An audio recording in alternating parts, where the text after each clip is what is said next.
let me give you an answer from both sides of that question. On a negative perspective, I'm very distressed by the rise of what I call the fake news phenomenon, where people are getting information or supposed information from social media that has no resemblance to truth or evidence or facts, and it provides a platform to spread hate and stereotypes and negative observations about any particular disadvantaged group that you can think of, whether it's immigrants or people with disabilities or women or misogynist commentary. It just blows me away that the social media platforms allow people to post things with anonymity, things they would never say face-to-face in a public forum or in a conversation with people, but they feel they have the opportunity to make those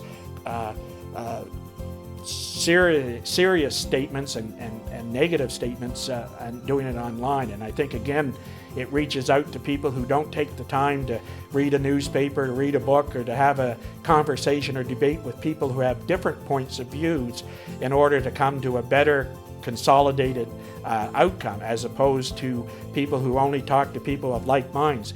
We can't just preach to the converted of people who already support human rights. We've got to reach out through these platforms to correct misinformation, to correct stereotypes, to speak up when we see something that's wrong, and make sure that people's rights are protected. Not just my right or your right. I remember there was a story from World War II. This Protestant reverend was being harassed by the Nazis, and he was hid away, and he said first they came for the communists, and they took them away, and I didn't speak up because I wasn't a communist. Then they came for the trade unionists, and I wasn't a trade unionist, so I didn't speak up. And then they came for the Jews, and I wasn't a Jew, and they took them away, and I didn't speak up. And then they came for me, and there was nobody left to speak up.